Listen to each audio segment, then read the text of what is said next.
So how's everybody doing? I know I haven't posted in a long time, or in a little while. I wouldn't say a long time, but like I said, I know I haven't posted in a minute, so I guess I'll do a little bit of something so that way everybody knows I'm still alive, still got the Colorado. It's still here. Got my tonneau cover, which I made a video about.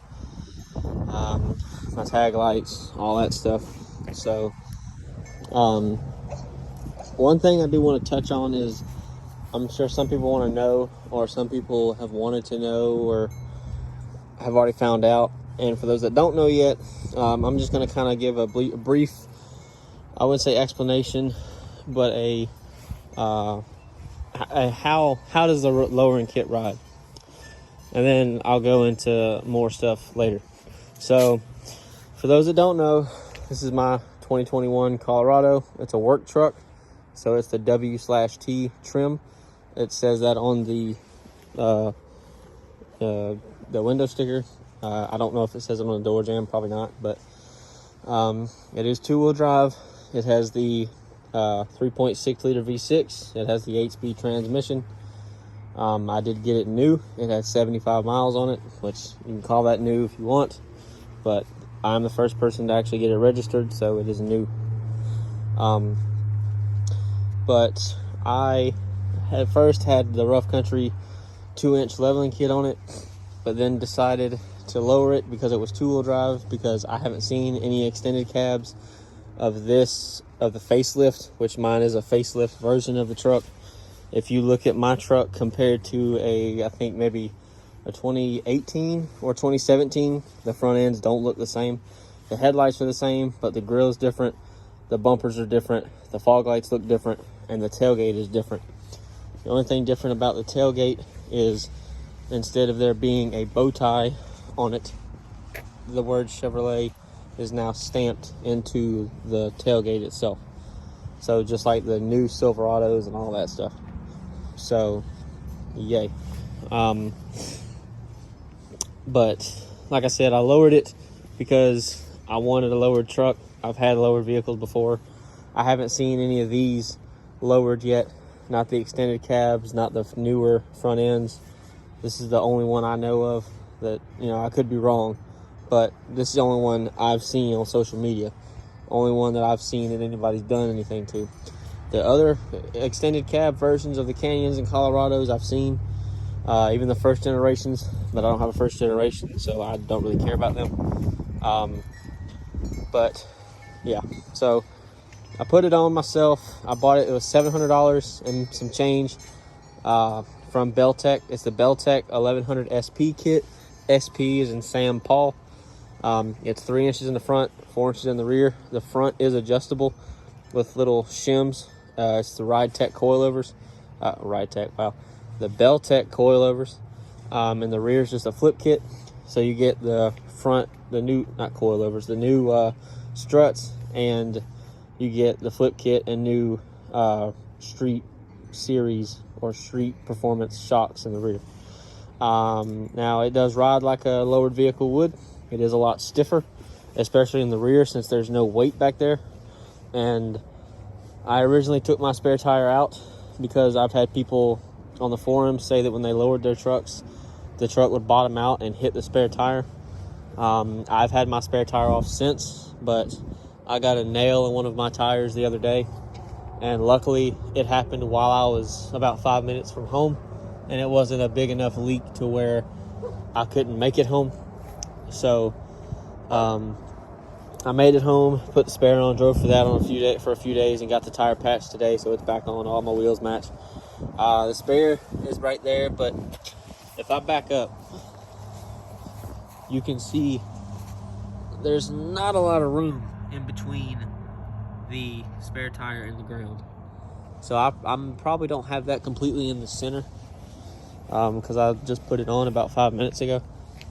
Yeah, I don't have it directly in the center, so that's probably one reason why it's not snugged up against the body. But I'm gonna ride with it for a little bit and see if it hits anything. If it does, then I'll take it back off, or I'll just raise the truck back up.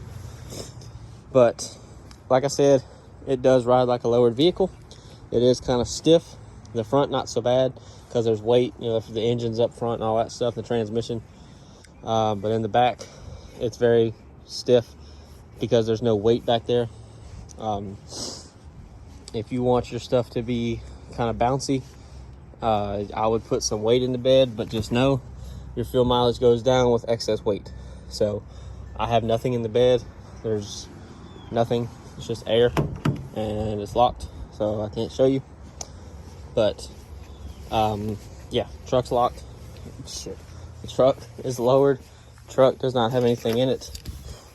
I don't put weight in it to save fuel. The whole reason of me getting this tonneau cover was for gas mileage, so if I could get rid of any weight, I would.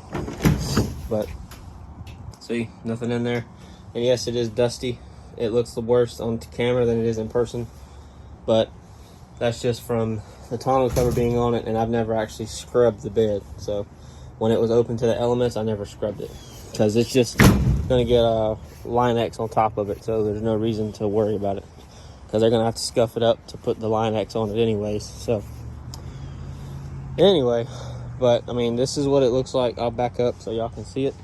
I'll turn my camera so it's a little bit easier to see. There you go. I mean, if you like this kind of thing, this is what you can expect yours to look like. I like it lowered, but I wanted something lifted. I'm not gonna go crazy. So I will say, this is kind of an obvious thing. Anytime you do suspension work, get your alignment checked. My alignment, it does have a little bit of camber, a little bit of negative camber on both sides.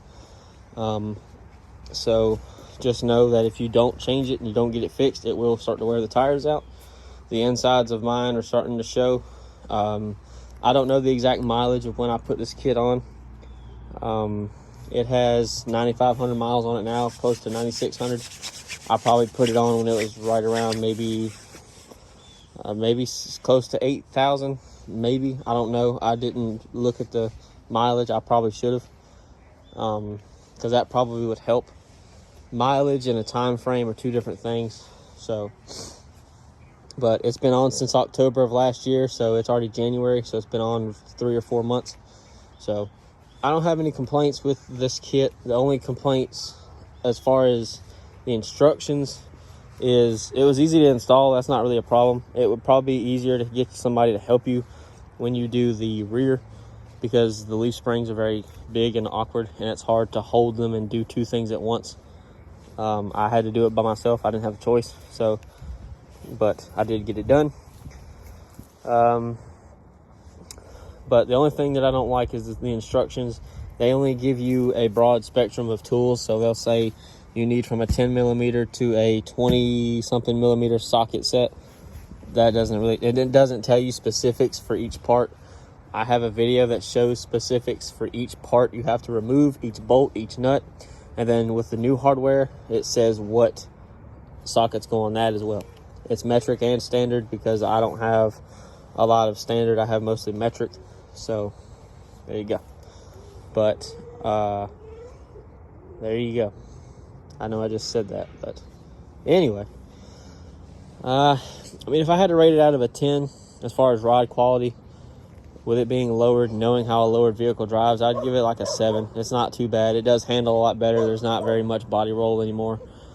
Getting nicer or better, excuse my dog, getting better tires would probably help. I put wheel spacers on it. They were 1.5 inches. It helped a lot more. But I don't really like wheel spacers, and it would kick rocks up and hit the side of the truck, and I don't like that either. So, because even with me having the tires and with the truck being stock how it was before I did any of this stuff, this paint protection film that's supposed to protect the paint from rock chips hasn't done its job, because there's still spots where rocks went right through it and hit paint. So yeah, thanks Chevrolet for that. Anyway, so what is gonna happen is I have a 3-inch, I think is it what it is, a 3-inch leveling kit, not these spacers on top. I'll take those off so you can see the actual spacer itself. The plastic pieces, this is a part of the Rough Country kit. You see it says Rough Country on it. These are, I think, 1.5 inches, maybe. And then there's a little teeny piece of metal that I have to find. Just a collar that goes underneath the bucket that the spring sits on. Here they are. Well, if I can grab one of them. I apologize for the non-scripted video, but here you go. This is what they look like. These are the ones that come with the belltech front struts. They don't come assembled, I will tell you that, for those that don't watch my other videos on this stuff. This is all the factory suspension stuff, and the exhaust. The exhaust was cut off because in the instructions you have to cut it off, or you have to trim it so that it'll fit. Like I said, there's a video on that too. These are the factory, where they are. Oh, yeah. See, so these are the factory struts, and this is the little collar I was talking about. This is off of the rough country stuff. This is not it, but these do the same thing. I think you can keep the front, not the rough country, the belltech struts. You can go from 0 to 3 inches. So I don't really know why you would lower the rear, not the front. I don't do the whole Cali lean thing. I don't do the Carolina squat. I don't do that shit. So, and it does sit level with the suspension with a low end kit, how it is. I don't tow anything, so I don't really care about it bottoming out. And it's got bump stops. So, but anyway, these are the spacers. I don't remember what country they're. I don't remember what brand they are. I mean, this goes where the perch is, and then this goes on top of the factory strut. But you have to use your factory springs and the mount that the spring sits in, and the top hat, the top piece that bolts on everything. I don't know if I'll be able to show you, but all that. So this black piece right here that the spring is sitting on, that is from the OEM strut. That's the OEM spring. And then the top pieces that's bolted to the truck, those are OEM pieces as well. The boot is OEM as well. So, and then those two black things, those are the rear shocks. That's the rear shackle. Those are the rear U-bolts. And those are some not parking brake. Those are wheel chocks from I think a Tahoe or a Blazer. And those are the factory bump stops right there. Yeah, and all this stuff can be put back on aside from the exhaust, which I could weld it back, but I've got a video seeing what that is. That's the resonator, so if you want to hear what that sounds like, go for it. It's not obnoxious, but all this stuff can be put back on. Oh, and these are the these are the sway bar end links. They can go right back on exactly how they came off. So I probably could have put that down a little bit better than that, but everything you don't have. The only thing you have to really cut or trim is the front mounting bolts for the leaf springs up here somewhere, or around here. You have to cut those off because there's no way to get them in because of how they're mounted. One of them you can pull all the way out. The other one, which is on the driver's side, that one you have to cut no matter what. I suggest using a Sawzall. I used a cutoff wheel, which wasn't that hard. You just have to make sure that the wheel is big enough so that you can cut all the way through and not stop, because you'll hit the frame and you don't want to hit the fuel tank, which is right next to it.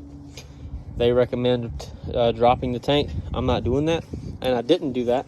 So yeah, do what you need to do to get it done, but I got it done and didn't cut anything, didn't slice my tank open or anything. So but the new bolts are in it. They're easy to bring out. They're easy to come out because I put them in the right way so that they come out this way. They came out this way now instead of that way towards the inside of the frame.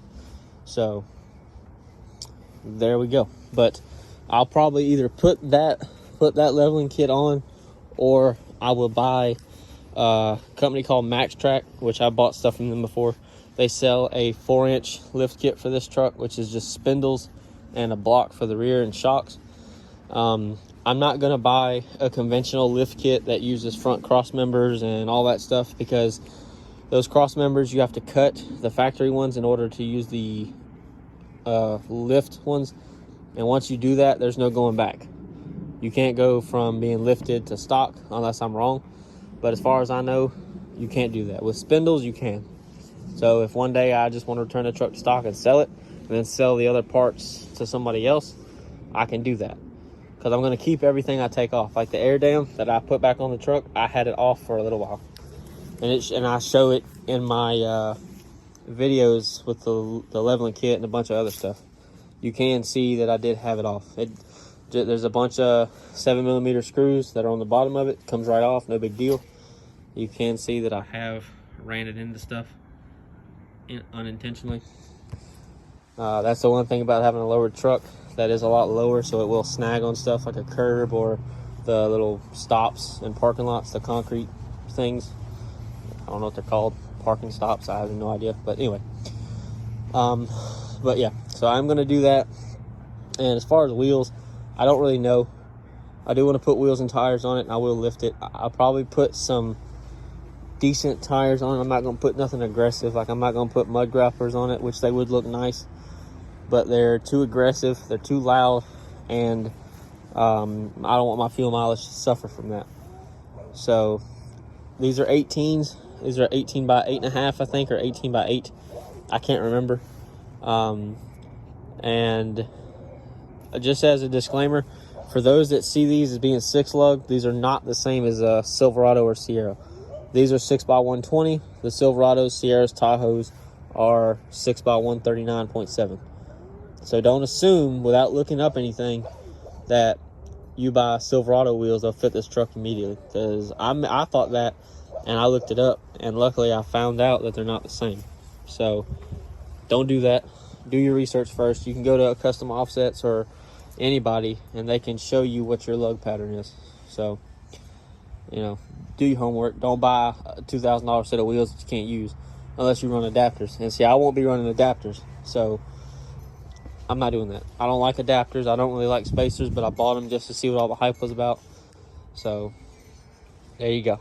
And this video is gonna be long, so if you don't want to watch it, then skim through and listen to what you want to listen to. But anyways, it'll have the 4-inch max track lift on it.